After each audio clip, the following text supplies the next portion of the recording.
Right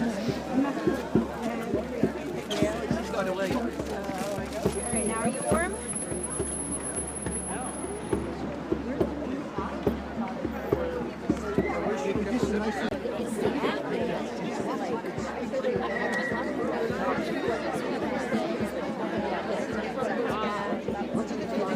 So the rest of it.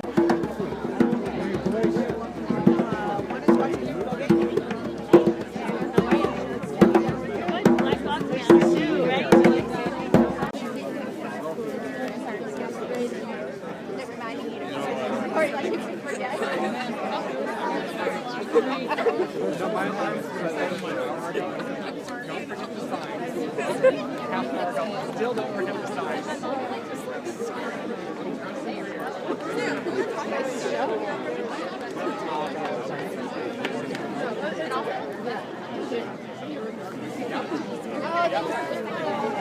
Maybe it was a lamb, but like,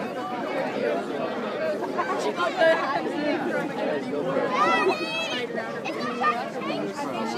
look like a giant marshmallow.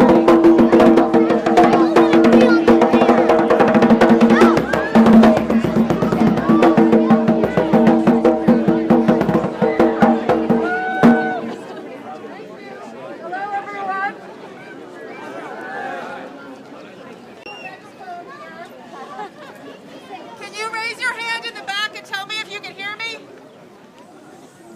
I can hear you. Excellent. Thank you all for coming today. My name is Emmy Chinsangu and I am just a simple... My name is M.H. or Mary Helen Nsangu. I am just a regular Brookline resident. There is no formal entity behind this thing. And a number of us came together and decided that as the world stands up to protest racism and American law enforcement, so too must Brookline. So today we're marching for Rachel's justice in our own community. We're angry at the deaths of Michael Brown, Eric Garner, Tamir Rice, and the countless others who have died at the hands of police. And by the failure, we are also angry at the failure of our legal system to hold people accountable for their deaths. Can everybody hear me? Yeah. Okay. Brookline is not exempt from patterns of institutional racism, so we march to signal to our community institutions that we're watching and we're holding them to the highest standard for fair and equal treatment of all who live here and pass through here, regardless of their race. We are marching as a predominantly white community to show that we're allies with people of color in their struggle for equality and justice under the law. I personally am very moved by the statement from Martin Luther King that says, he said, "Our lives begin to end the day we become silent about things that matter." We've all made a choice to come here today to not be silent about things that matter, and I thank you all for that. So here's what's going to happen. We are going to march from here down Harvard Street all the way to Brookline Village. Our plan is to stay on the sidewalk. We have a police escort to make sure that we're safe at the crossings. When we get to Brookline Village, at the intersection of Harvard and Washington Street, we'll take a right. We'll walk up Washington Street until we're in front of the police station and town hall and the library. At that point, we will pause for 4.5 minutes. The reason it's 4.5 minutes, as you probably know from all the other marches around the country, is that that's 1 minute for every hour that Michael Brown's body was left in the street after he was killed. We'll be silent, and we invite people to lie down symbolically in a die-in, but that's not mandatory, it's up to you. But many of us will choose to lie down. I'll announce that the 4.5 minutes will start, and and at the end we'll just stand up. From there we'll continue up Washington Street to Beacon Street. We'll take a right on Beacon Street on the far side of Beacon, the outbound side, and we'll stop at Temple Beth Zion, where they are graciously awaiting us and hosting us to get warm and have a little community gathering at the end. And at that point, we'll ask everybody to share their emails, share some reflections, and we can just relax and gather at that time. And we'll have some more conversation than we're able to do right now. So we'll get going. Is there anything I missed that's important that I should be saying? No, perfect. Okay. The last, actually, yes, one. This is a silent march. We've chosen to use the power of our bodies and our signs to make our statement today. We will have drumming, however. Usmanu will be keeping the beat.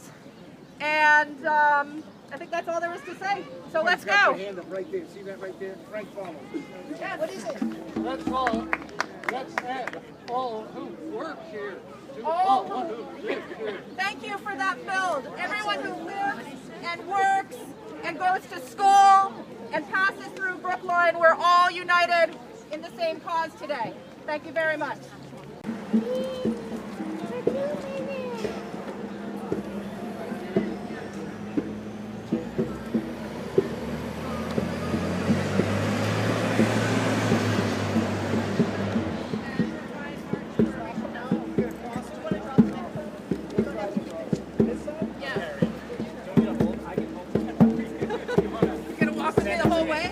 I'll walk a bit.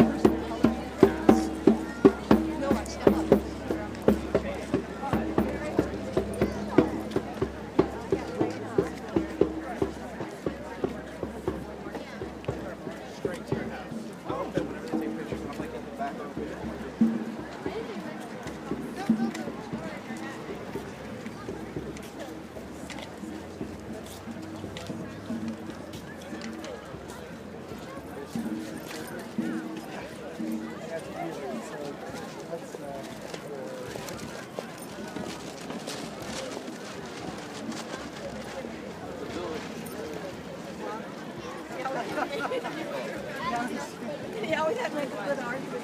I have to take it out and watch.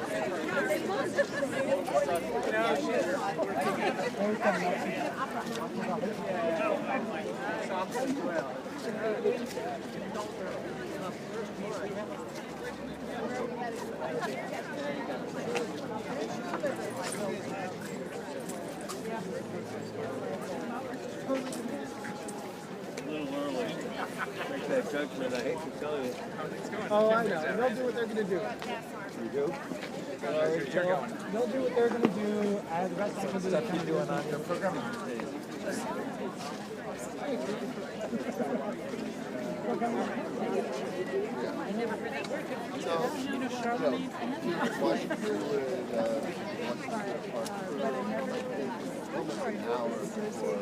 after the march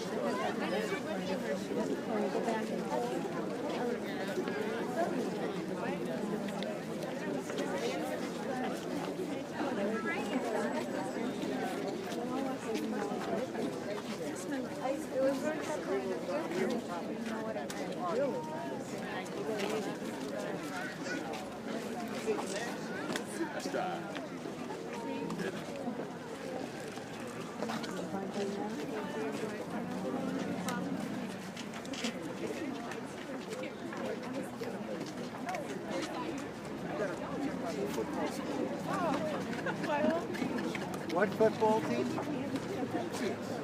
Oh, you're into that.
That's bad.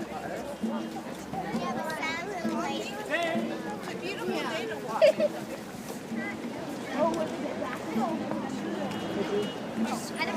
was like on fire except with like plasma. Anyway, got another one on fire.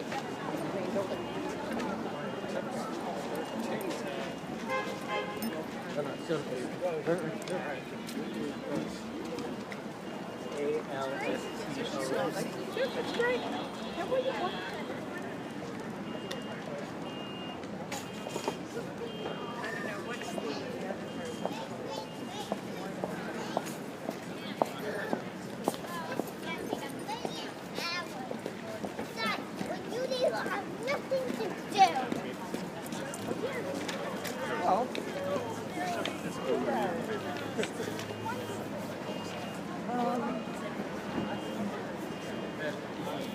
Most reasonable way to make progress.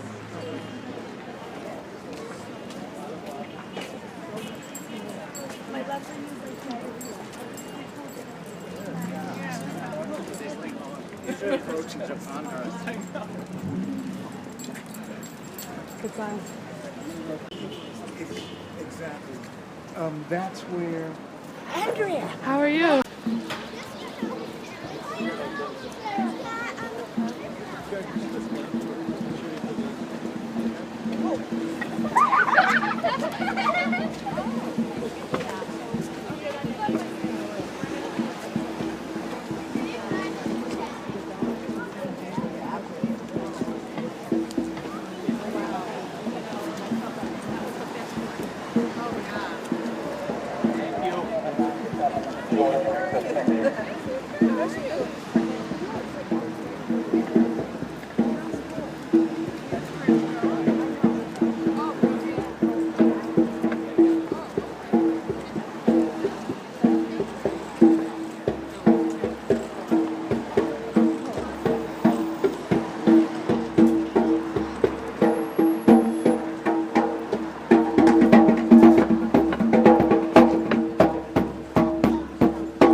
And my better score wasn't that great.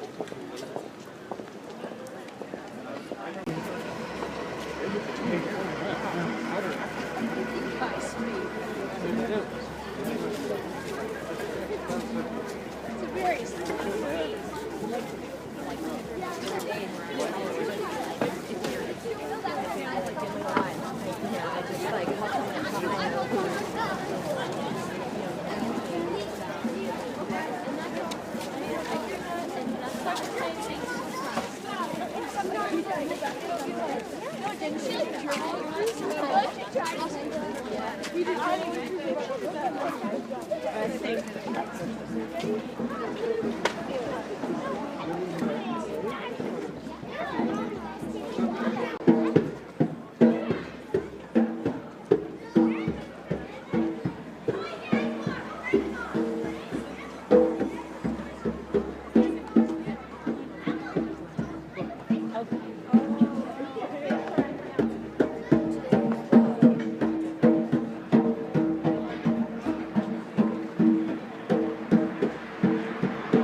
Out of my area of expertise.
No, but you know what's funny is that I gave a talk on Gasland 2.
Trains up for responding. Stop. That's good. Yeah. That's yeah.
Right, yes.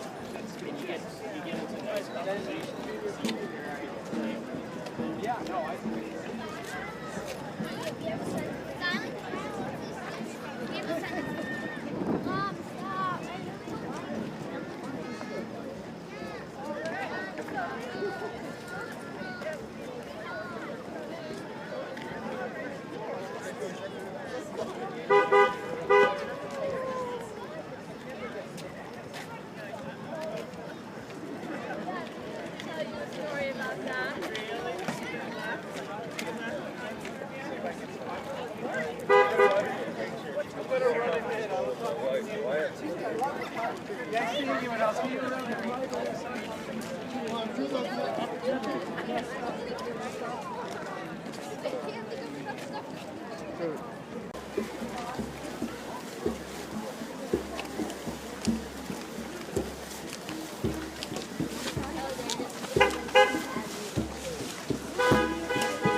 I can't cook because I have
I don't know.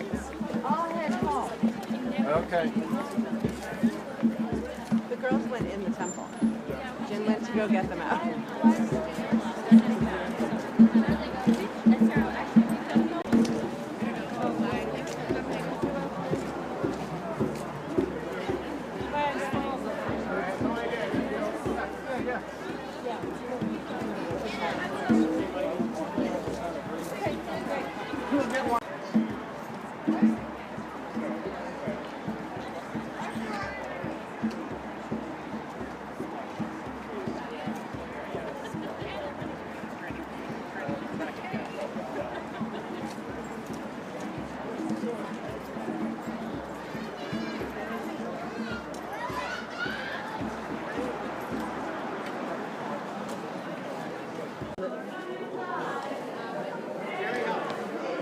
Can you move people inside? Did you see her? Thank you all for making a long march.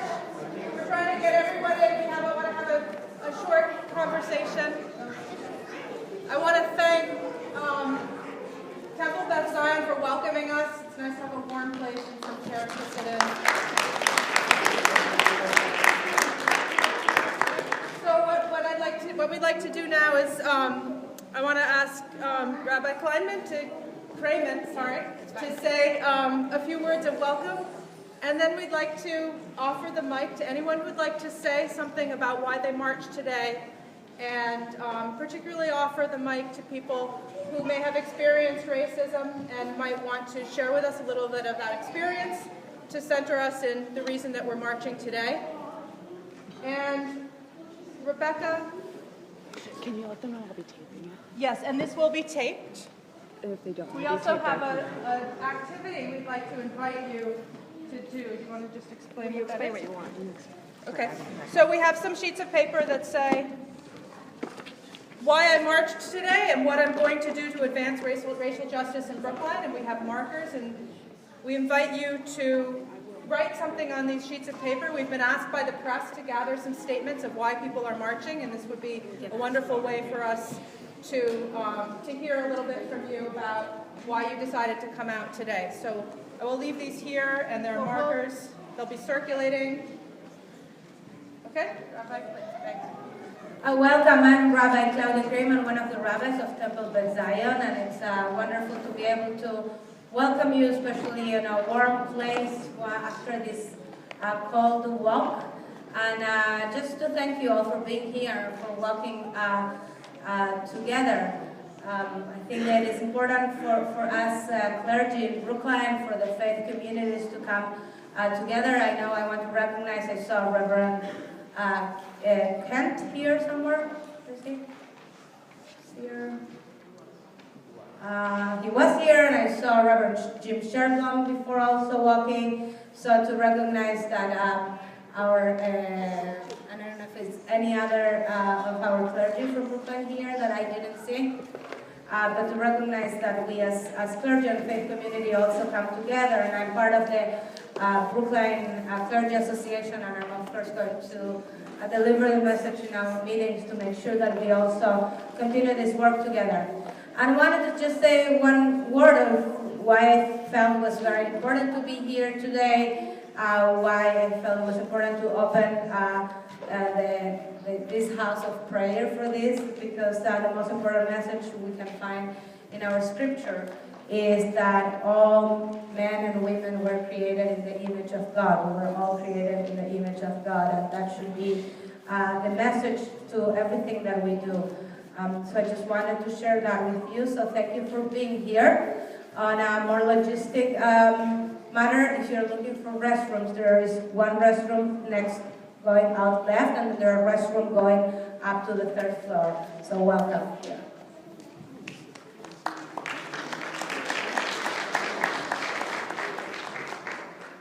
Good afternoon.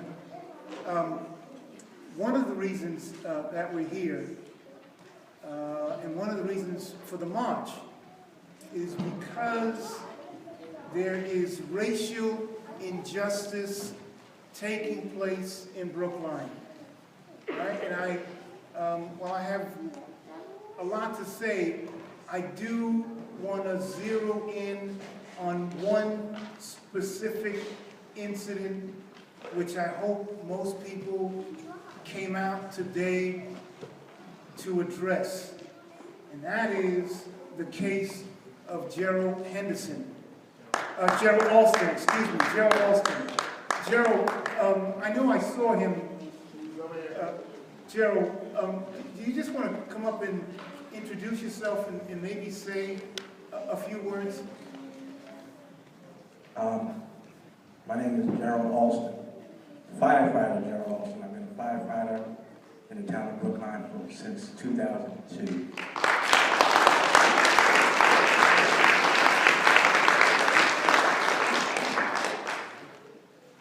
One of the main reasons why I'm doing this is because when I go to work, they expect me to do my job as a firefighter. When I go to work, they expect me to do my job as an employee for the town of Brookline. And all I did was ask a question. And for asking a question, I'm the one that's causing the problems. We shouldn't be here. None of us should be here. I shouldn't be here. You shouldn't be here. This should have been taken care of years ago. We have to at some point say it has to stop. It has to stop. My life has been turned upside down because of this. But seeing people like you, people out here doing this, people walking young women like her, holding up signs, thank you. Thank you.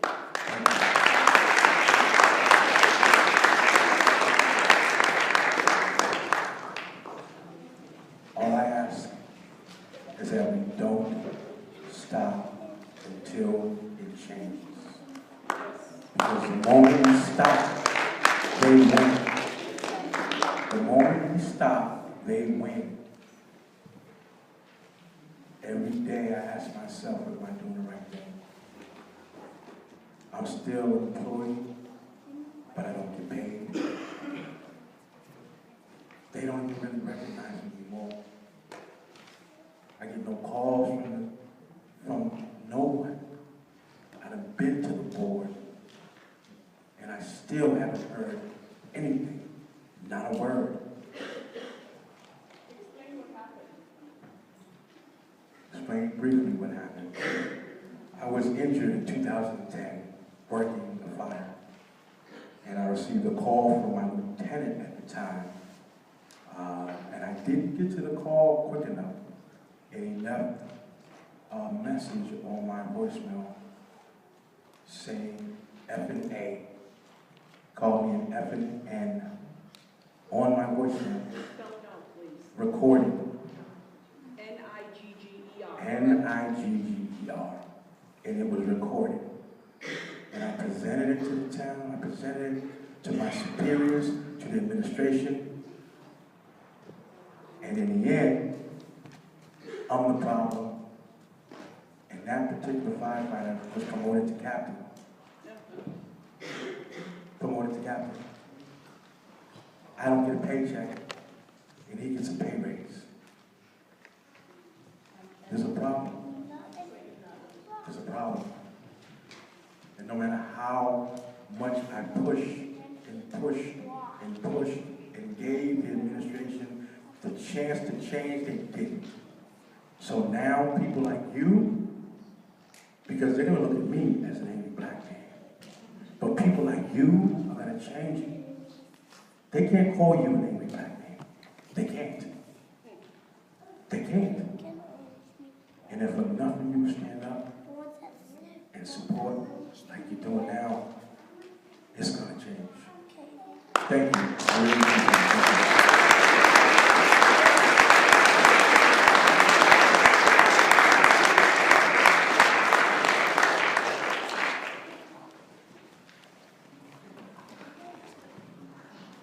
Good afternoon, everyone. My name is Leslie Karen Epps.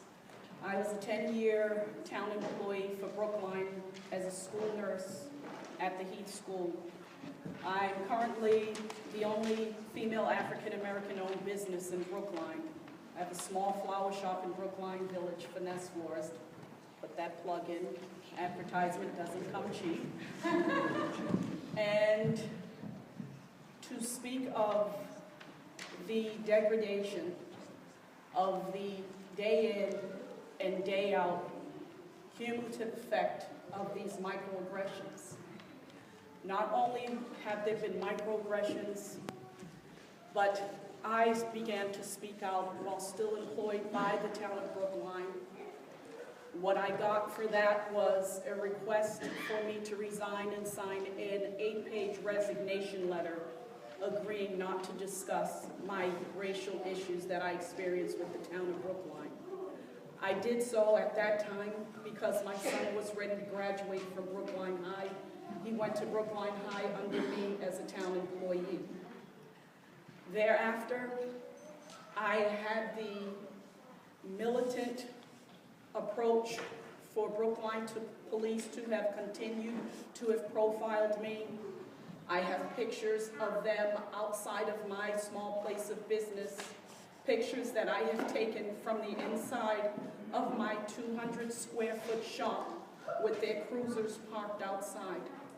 I have never, ever committed a crime against humanity, civil or criminal, but I am held prisoner in my own American dream of owning my own business.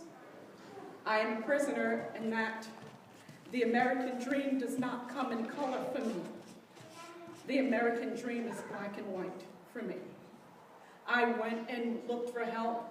The American Civil Liberties Union, the Lawyers Committee for Civil Rights Under the Law, the NAACP, the Human Rights Youth Advocate Committee, and my case was dismissed, thrown away, hidden by the former administrator of one of the organizations that I mentioned.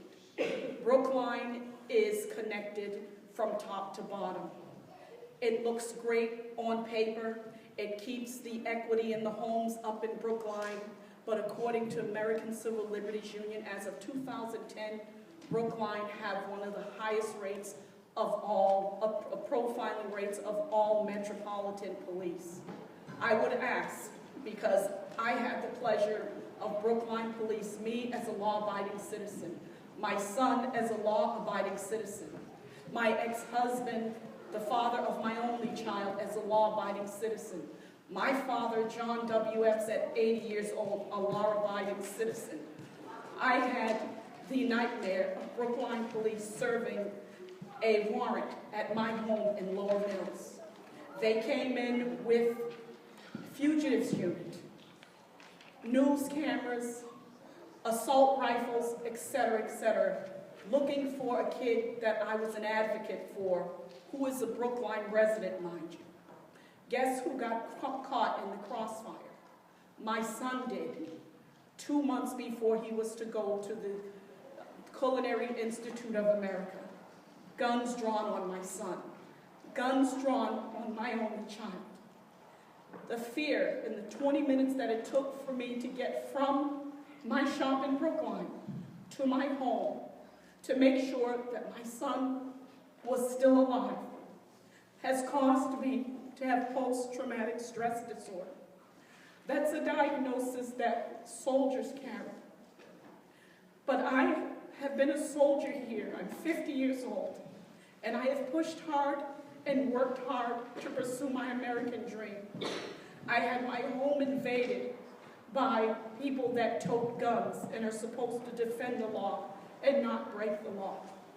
My son, I have done everything possible to keep him safe so that he's not a statistic. He now, thank God, is a chef. He's now somewhat doing well, but he is very disenchanted with this society because I raised him to believe that no matter what, if you try hard, that you will succeed. I now stand before you having to take blood pressure medications. If I don't, my blood pressure's through the roof. My kidneys have been damaged from the incessant microaggressions that have had a cumulative effect. I also stand here in front of you with a bottle of nitroglycerin in case my heart can't take anymore. I am not afraid to die fighting for what I believe in. I've already been profiled by Brookline police. But I feel that my incident should not be in vain. I don't know how much more squeaky clean all-American that I could be. But you know what? It wasn't squeaky white clean. We all have a responsibility, every last one of us. We have children, we have grandchildren, we have neighbors, we have each other. There are all kind of isms.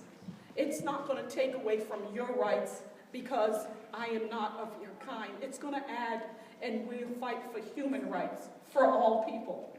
I would ask that anybody in any position, wherever you may hold that position, whether it be town administration, whether it be, waste management or what have you, do not stand by when there is injustice going on and act as though you have not heard it. Please, speak up, speak out.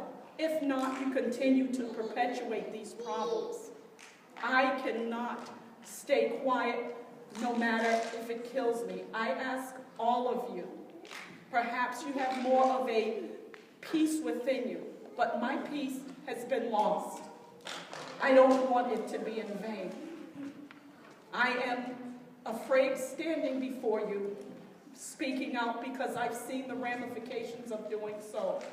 But I ask each and every one of you, please, please, please, please, even within your families, if you sit and you hear, see, or witness something that is unjust, that is biased, that is stereotypical, please don't remain silent, because that perpetuates this evil, evil, venomous spirit that has permeated this society. It's not acceptable. Thank you all for being here. I feel so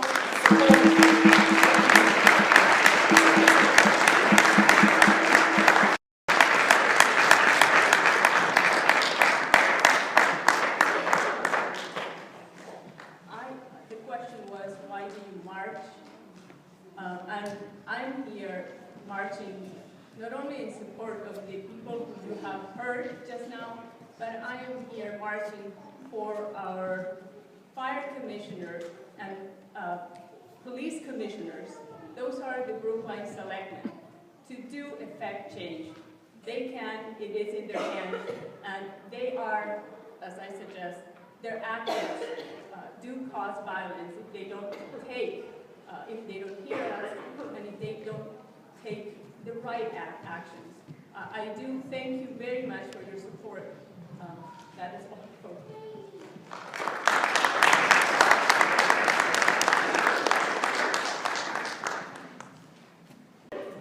Thank you for letting me, my name's Patrick. I grew up in Allston area of Boston, and I wrote this, some cops have a tough job, I wrote.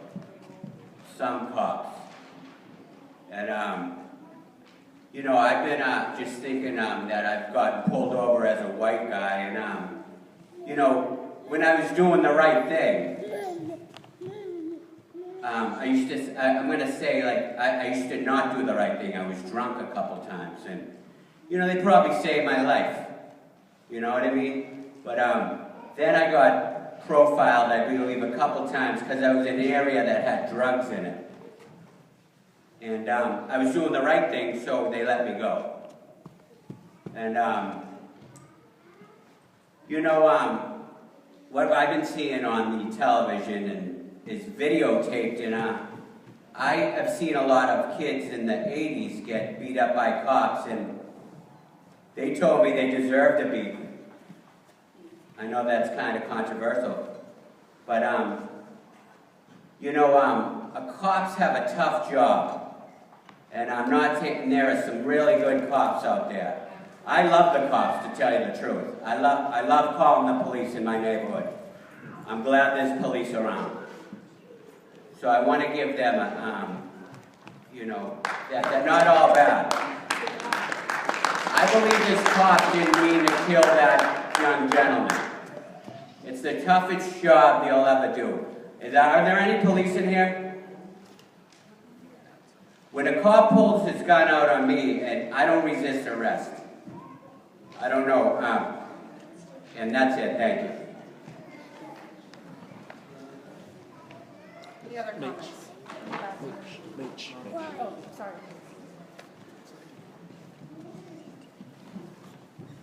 Good evening. All right. I'm going to read what I have to say. I'm not as smart as some of the other speakers that have already come before you who can speak off the top of their heads. The late Stokely Carmichael and Charles Hamilton wrote in their book, Black Power, that racism is both overt and covert. It takes two closely related forms: individual white people acting against individual black people, and acts by a total white community against the black community. We call these individual and institutional racism. The first consists of overt acts by individuals which cause death, injury, or violent destruction of property, which, by the way, rarely occurs in academically and socially sophisticated communities like Brookline. This type of racism can easily be captured on television cameras and disseminated the world over. It can frequently be observed in the process of commissions and boards, which can take action. The second type is less overt, far more subtle, far less identifiable in terms of specific individuals committing the evil acts of racism. But this type of racism is no less destructive of human life. The second type originates in the operation of established and respectable forces in this town, and thus receives far less public condemnation than the first. In this community, Brookline, it is the second type of racism, institutional racism, that is pervasive. The Board of Selectmen, the school committee, the Brookline Housing Authority, town meeting, the Committee on Town Organization and Structure, our state representatives, the numerous boards and commissions that hold the levels of power. Too many Black, Latino, and Asians in this town have far too long been subjected to the victimization in the sense that a system of social relations operates in such a way so as to deprive them of the chance to share in the more desirable material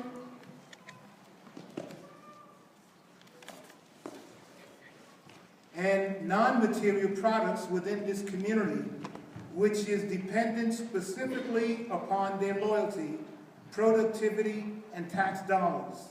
Black, Latino, and Asian people in Brookline are victimized, exploited, harassed, oppressed, and routinely insulted because they do not have the degree of access which the average white person has to the levels of power which are needed to rise in the general class system of money, education, contracts, jobs, political and social advancement.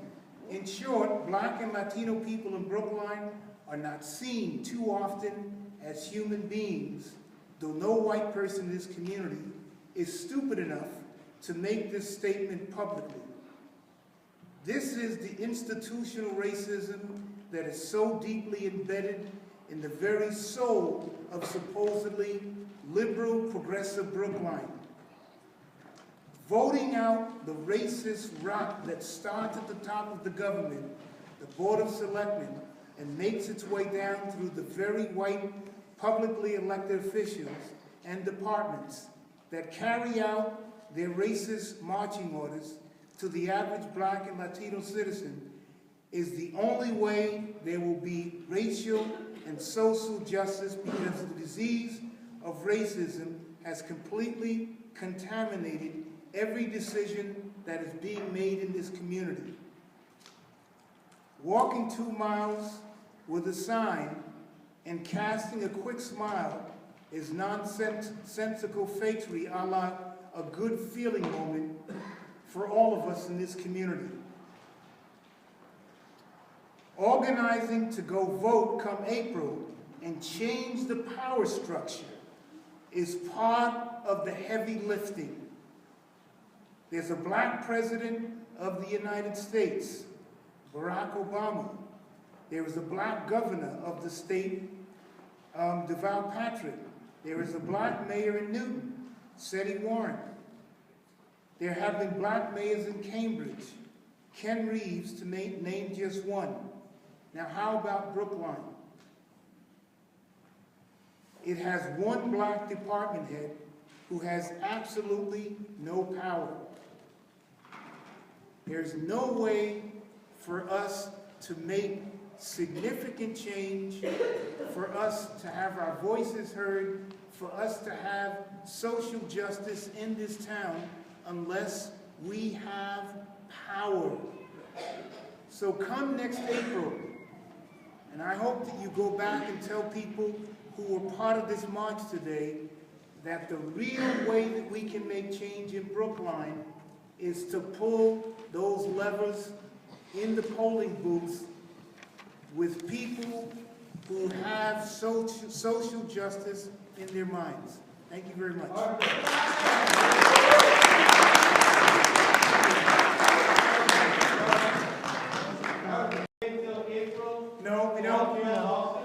No, we don't. No, we don't. No, we don't.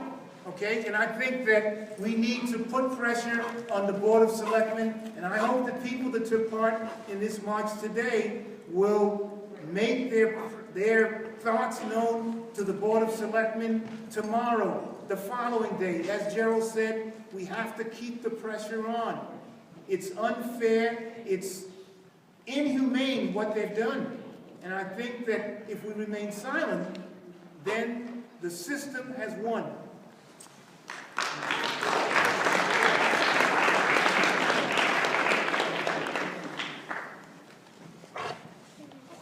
Hello. I'm very glad that so many people came out today. This was a very powerful experience. I'm a psychologist and I work right outside. I work in Boston. And right now I'm speaking as someone who hears on a very regular basis about the microaggressions that occur. Yes, the police have a tough job, and unfortunately, they don't also have what they need in terms of support to be able to support our community and everyone in our community. The microaggressions that happen are the things that people don't hear about. You know, if someone isn't standing up and being angry, they're walking into a store, and all of a sudden you're being followed. And you're the only one being followed, and you're the only one with dark skin. Or you're 15 years old, and you're being chased by 2 plainclothes white police officers who don't identify themselves, and you think your life is over because you believe they're skinheads and they're going to kill you, and they knock your tooth out, and then they charge you with assault and battery on a police officer. And even though you didn't identify yourself, and even though all they found on you was the milk and the orange juice and the Bible and the crystal, they wouldn't drop the charges of assault and battery because then they could be charged. Or the man with mental illness who was black, whose crime was he was yelling in the emergency room because he needed medication, and he was told that he was trespassing and had to leave and snuck back in. But when they tackled him with 4 people and he went down, they charged him and dragged him through court for 2 years for assault and battery on an officer. And they all end up pleading for, continued with no finding. Why? Because their attorney said to them, when you stand before the jury with that white police officer, who do you think they'll believe? And this story is repeated in my office with tears, desperation, and a sense of hopelessness on a daily basis. I work with a woman whose nephew, young nephew, shot in terrible street violence on his standing at the school bus. He was not gang involved. He just grew up in the neighborhood. And someone's out there with a gun outside her house, and she calls the police. There's someone with a gun, and gives the location, and 15 minutes later, nobody has shown up. And by the time they show up, luckily, the neighbors had talked this person out of violence. I just see this on an everyday basis. And so, yes, police officers have a tough job, and when they go out there, it's risky for them, in part because they're working with sometimes dangerous criminals, and they become so separated from their own humanity that they forget that the people that they're working with are the people that they need to protect.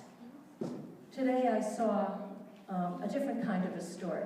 It was, I can't remember which state it was from, but a police officer caught a black woman stealing a few eggs. She had enough money for about half a dozen, but not for the whole dozen. And he didn't arrest her. He bought a dozen eggs for her. And someone videoed this and it went live. And that woman's house is full of food now. Well, why does this woman not have a job? Why does she not have?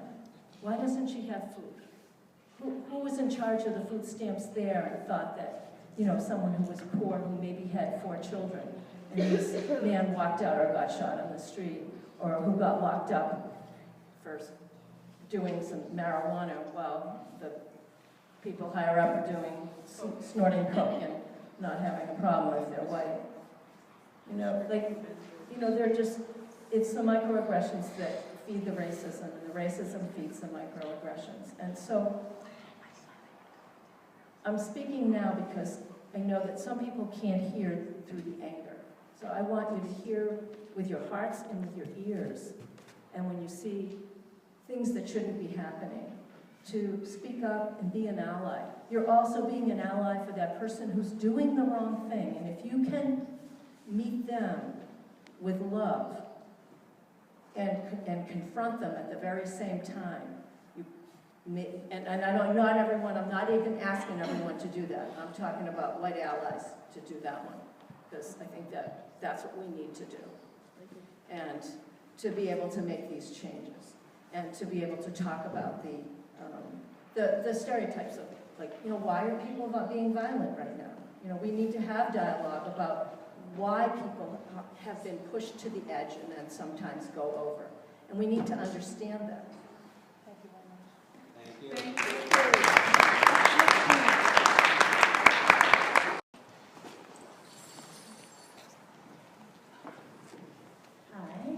I'm speaking because my daughter Kate just told me to. I'm speaking because my 10-year-old just told me to. I was a 10-year-old once, and I had a wonderful role model who brought me to rallies like this, who brought me to vote, who was one of the only white members of the local NAACP, and who really became a mom to a black young man who was wrongly accused and wrongly imprisoned, who's still there. I feel like I learned a lot from her, and I commend all of you parents who have raised your kids in that same way. So important. She was a Holocaust refugee who believed in the vote, obviously, hopefully, that's obvious. Today is the 2nd anniversary of Newtown. I went to Sandy Hook Elementary School. 20 children and 6 adults were killed there. Totally different topic. Got the national news, got the international news. When we know that African American boys, girls, children, teens, adults are being murdered every day in this country. Now, please don't conflate that with an idea that I didn't care about Sandy Hook Elementary. Obviously I did. But our children in this country are not disposable.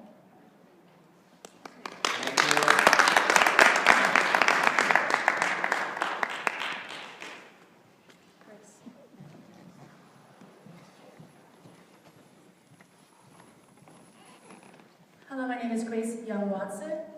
I live and work in Brookline. Sorry, I'm just shivering a little bit here. I just felt like I had to share. The reason why I came is I couldn't not join this march. I was just completely compelled. How could I not? You know, why? You know, when the grand jury report came out, you know, in Ferguson, I was heartbroken. I think sometimes Asian Americans don't know how to speak on this issue. Because I think sometimes we, you know, everyone paints it as a white and black issue, and, you know, maybe Asian Americans are, you know, on the sidelines, maybe this isn't really relevant to us, and that's just not true. Joshua Ogungbadero, and I live in Brookline. My last name is Ogungbadero, and it's no Smith, it's no Baker. It sounds African, and that's because it is. I'm one of 9 kids, and I look very white. I have the dirty blonde hair, the blue eyes, if you can see from here, and it's a shame to think that some people would think that I am lucky for looking white in a black family, but some people would think that, because the racial inequality still exists, because I can still apply for a job and seem black on the application because of my last name, and not get the job because of that. But if I went into the interview looking like the pretty white boy that I am, I would stand a chance. It's ridiculous. But it's not ridiculous because it still happens. And it's just a shame to think of those thoughts, but I do sometimes. And I'm glad that change is happening here, because change happens at the lowest level. It has to start at the lowest level. And only once it's growing at the lowest level will it start to build, and change will happen at state level and government level after it's happened in Brookline, or at least I hope it will. But I'm glad this happened today, and I'm glad that I was a part of it. And I commemorate everyone here. And I hope to God that Mr. Alston gets the justice that he deserves.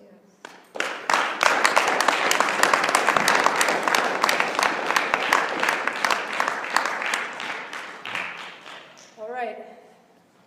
Thank you all. This has been powerful for me. I know it has for you because you're still here. The Brookline Friends of Metco page is a place where we're posting information. If we do this again, that would be the place to look. And there's an email sign up here. And if you're not on any one of those things and you want to be, you can come and talk to me or to Rebecca or to Smanu, and we'll get your information and make sure that we stay in touch. So thank you.